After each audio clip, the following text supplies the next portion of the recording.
ફોસ્ટા કાર્યાલય ખાતે ફોસ્ટા અને આંતરરાષ્ટ્રીય વૈશ્ય ફેડરેશનના સંયુક્ત ઉપક્રમે કેન્દ્રીય બજેટ 2025-26 પર એક ખાસ સેમિનારનું આયોજન કરવામાં આવ્યું હતું। આ કાર્યક્રમનો ઉદ્દેશ બજેટની મુખ્ય જાહેરાતોને સમજવાનો અને વેપાર ઉદ્યોગ અને આર્થિક પરિસ્થિતિ પર તેમની અસરને વિગતવાર સમજાવવાનો હતો।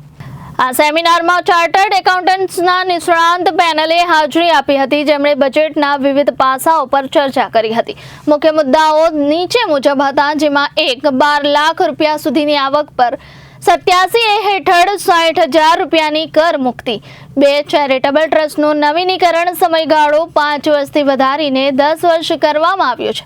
3 સ્ટાર્ટઅપ્સ કોઈપણ સુરક્ષા વિના ₹20 કરોડ સુધીની લોન મેળવી શકે છે અને જીએસટી માટે ક્રેડિટ નોટ્સ ફક્ત જીએસટી વગર જ જારી કરવી જોઈએ, અન્યથા જીએસટીની ગણતરી વિરુદ્ધ પક્ષ તરફથી સ્વીકૃતિ મળ્યા પછી જ શક્ય બનશે।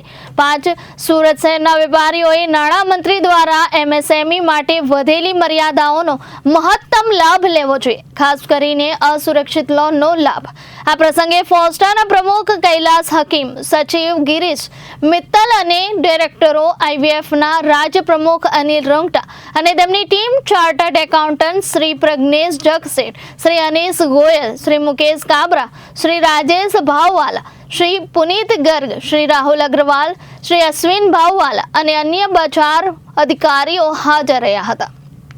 Bureau report, Janadesh news, Surat.